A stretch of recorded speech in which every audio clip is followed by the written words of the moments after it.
Halo teman-teman, kali ini kita mau bahas sistem manajemen dan pengawasan organisasi nih. Buat kalian yang pengen tahu, tetap dengerin ya. Nah, sebelum itu kita harus tahu dong pengertian manajemen komunikasi itu apa ya.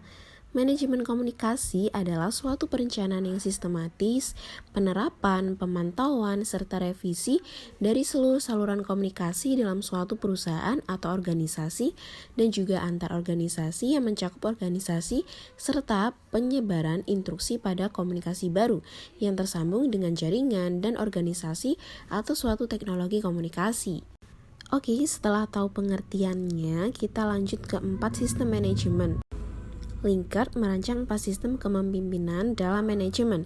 Yang pertama adalah sistem eksploitatif autoritatif. Manajer sangat otraktif, mempunyai sedikit kepercayaan kepada bawahannya, suka mengeksploitasi bawahan dan bersikap paternalistik. Pemimpin dalam sistem ini hanya mau memperhatikan komunikasi yang turun ke bawah dan hanya membatasi proses pengambilan keputusan di tingkat atas saja. Oke, next sistem 2 yaitu otraktif yang baik hati atau benevolent autoritatif. Manajer mempunyai kepercayaan yang terselubung, percaya pada bawahan, memotivasi, memperbolehkan adanya komunikasi ke atas. Bawahan merasa tidak bebas untuk membicarakan sesuatu yang bertalian dengan tugas pekerjaannya dengan atasannya. 3.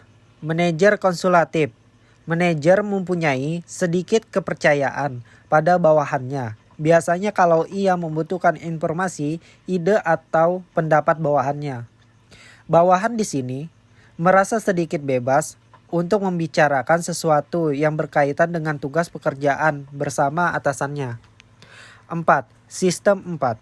Pemimpin yang bergaya kelompok berpartisipatif atau partisipatif group. Manajer mempunyai kepercayaan yang sempurna terhadap bawahannya. Dalam setiap persoalan, selalu mengandalkan untuk mendapatkan ide-ide dan pendapat dari bawahannya. Dan mempunyai niatan untuk menggunakan pendapat bawahan secara konstruktif. Bawahan merasa secara mutlak mendapatkan kebebasan untuk berbicara sesuai yang berkaitan dengan tugasnya bersama atasannya. Kita ke pengawasan. Manajemen organisasi pengawasan adalah proses dalam menetapkan ukuran kinerja dan pengambilan tindakan yang dapat mendukung pencapaian hasil yang diharapkan sesuai dengan kinerja yang telah ditetapkan tersebut. Dengan adanya pengawasan, maka perencanaan yang diharapkan oleh manajemen dapat terpenuhi dan berjalan dengan baik. Ada beberapa pengawasan seperti A. Pengawasan sederhana. Cara pertama disebut dengan pengawasan sederhana atau simple control, yaitu pengawasan yang menggunakan kekuasaan secara langsung dan terbuka. B.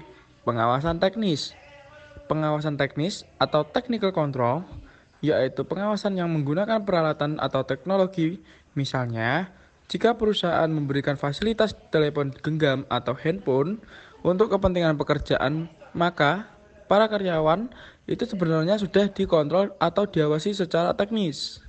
Dengan kata lain, mereka bersedia untuk dihubungi atau dikontrol di mana saja dan kapan saja. C. Pengawasan birokratis. Pengawasan birokratis atau bureaucratic control, yaitu pengawasan melalui penggunaan berbagai prosedur dan aturan-aturan formal, sebagaimana yang dikemukakan Weber. Contoh pengawasan birokratis dapat dilihat pada berbagai peraturan perusahaan yang harus dipatuhi karyawan.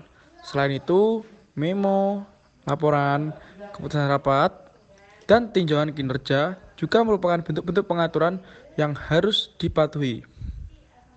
D. Pengawasan konservatif. Menurut Cheney dan Tomkin, cara kipat merupakan metode pengawasan konservatif control, yaitu pengawasan yang menggunakan hubungan interpersonal dan kerjasama di antara anggota organisasi atau karyawan sebagai alat untuk melakukan kontrol. Pengawasan konservatif merupakan bentuk kontrol yang paling sulit untuk dilihat karena sangat mengandalkan pada realitas dan nilai yang dimiliki bersama. Terkait kedisiplinan, ada beberapa tata cara agar kedisiplinan dapat dicapai dengan menggunakan 4 cara sebagai berikut. Cara yang pertama adalah cara tersamar. Cara tersamar adalah cara-cara atau metode yang tidak mudah diketahui atau dilihat orang luar. Disiplin yang terkait dengan pelaksanaan peraturan organisasi tidaklah mesti dibuat secara eksplisit atau mencolok, namun menjadi bagian dari kegiatan harian organisasi yang tengah berjalan. Cara yang kedua adalah kerjasama. Cara kedua adalah melalui kerjasama oleh seluruh anggota di organisasi untuk menegakkan disiplin. Dengan kata lain, disiplin dihasilkan secara bersama-sama oleh seluruh anggota organisasi. Anggota organisasi bekerja sama untuk membuat atau menjadikan seperangkat tindakan sebagai sesuatu yang normal. Mereka bekerja sama untuk membangun seperangkat standar, yaitu disiplin. Yang ketiga adalah hubungan sosial. Cara ketiga ini menjadikan disiplin sebagai bagian dari hubungan sosial.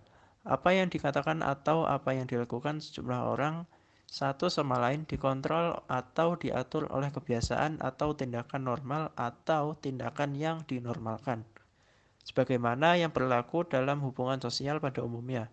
Selain itu, apa yang dikatakan atau apa yang dilakukan orang satu sama lain juga menghasilkan tindakan yang dinormalkan. Yang terakhir adalah melalui motivasi.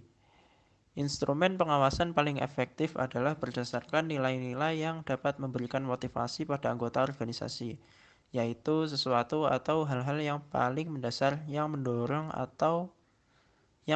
mereka bersedia untuk bekerja atau berjuang dan mematuhi segala aturan dan menegakkan disiplin. Nilai-nilai yang dapat memberikan motivasi mencakup uang, waktu, pencapaian tujuan, kerjasama, dan seterusnya. Nah, itu tadi sedikit penjelasan mengenai sistem manajemen dan pengawasan organisasi. Thank you udah dengerin. Bye guys.